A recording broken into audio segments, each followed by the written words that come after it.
Welcome to my PlayHouse, and today we're gonna be talking about the Corona news. Not as much about the Corona, but how to kind of prepare yourself for an emergency when you're maintaining a lot of IT. There is some stuff that is going on that is becoming a bit frightening. The supply chains and all that good stuff is not as strong as you should think they are.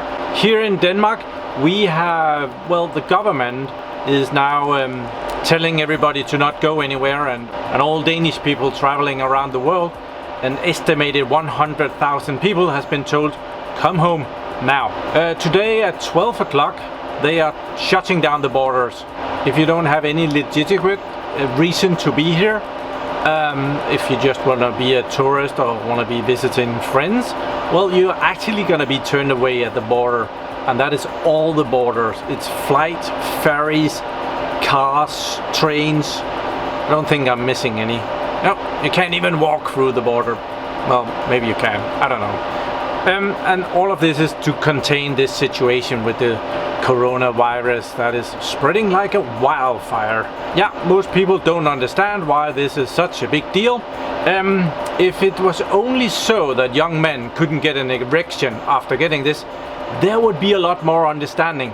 But this coronavirus, which is often compared to a very severe version of the flu, means that often people will need to go to the hospital, and often they will need intensive care, and often they will need respirators to breathe for them when it's really bad.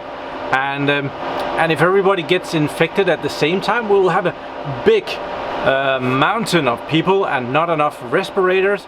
So the idea is to stretch the contagious people out over a longer amount of time so that the hospital system can manage this. We are doing really well here because we have the government hospital system. We have a really great hospital system here, and no expense has ever been spared.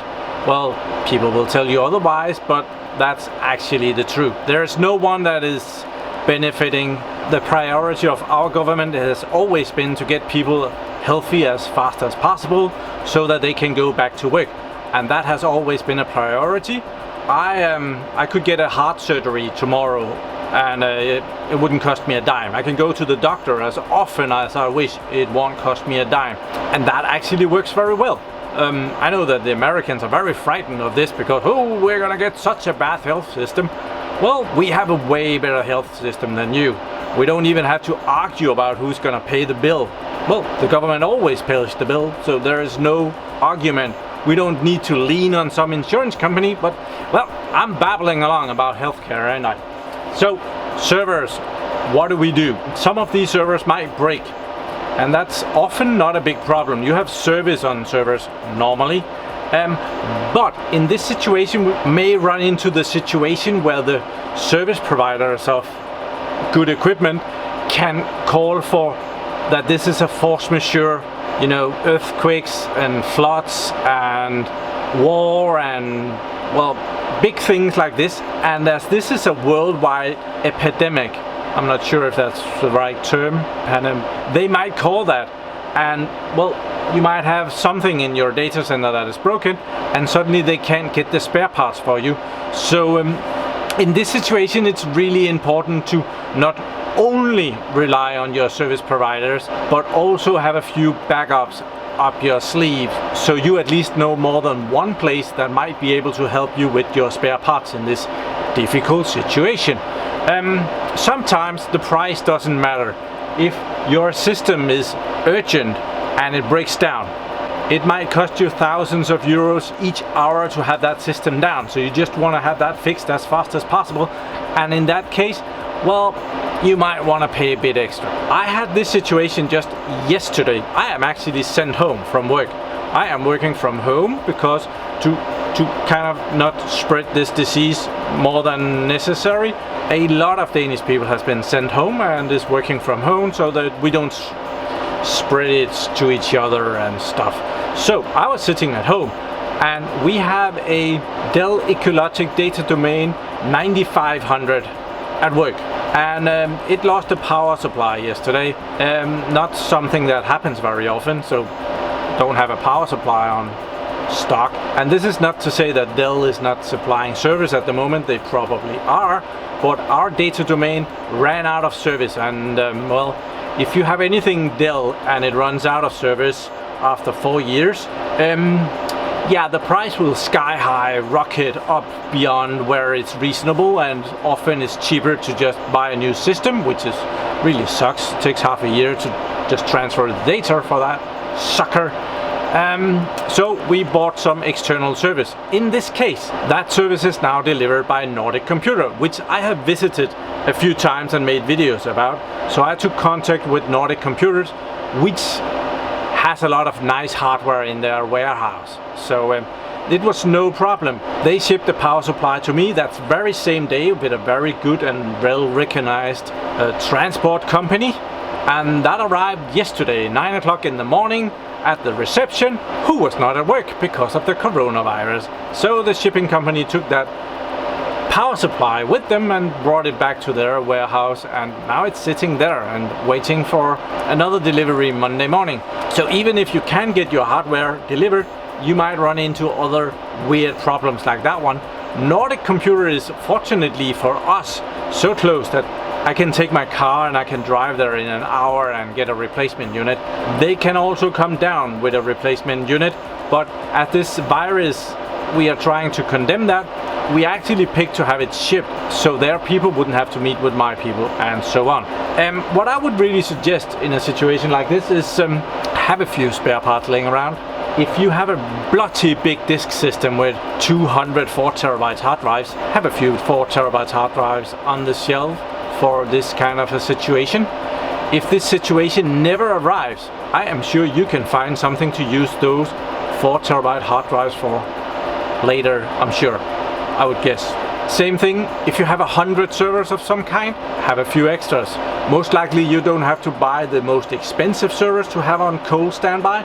You can buy like the CTO server, customer replacement, yeah. It's a server with no CPU, no hard drive, no RAM.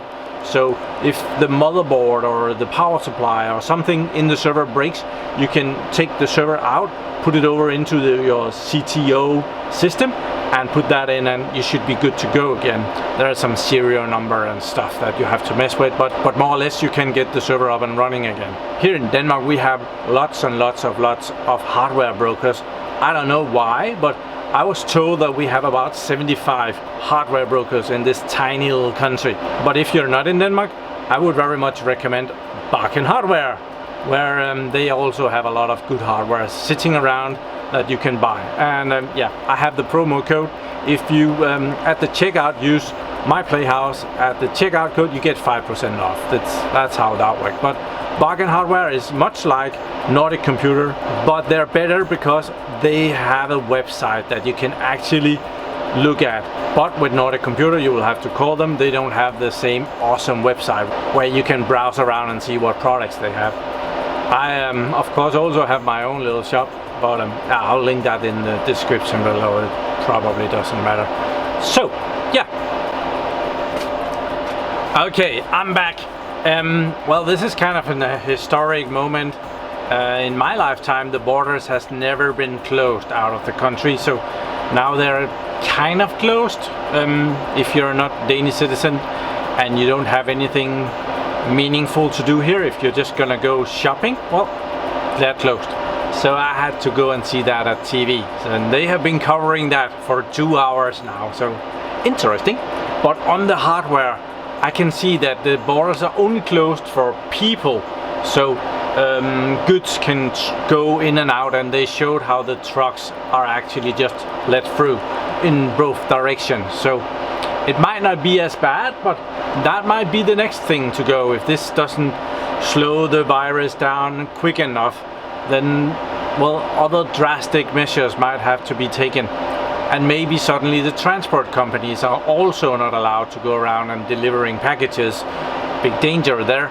So yes, you need to know where there are spare parts available, and the best thing would be if you could go get them yourself, or if you could have them in stock, like I have way too many, as I only do videos with this, but very frightening virus. But it's going to be very interesting to see if the world can stand together with a distance and fix this issue, so that we can get out of this as quickly as possible. I think I'll just say try and stay safe and don't get the virus right now.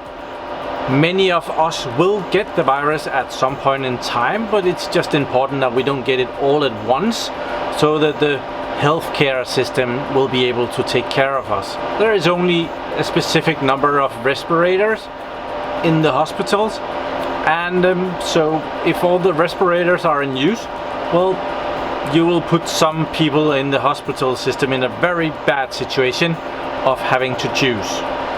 And I am very happy that that's not my job. Stay safe, stay at a distance, and wash your hands. Thank you very much for watching my videos. Do subscribe to my channel so that you can see me again.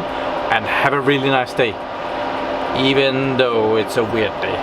Bye bye.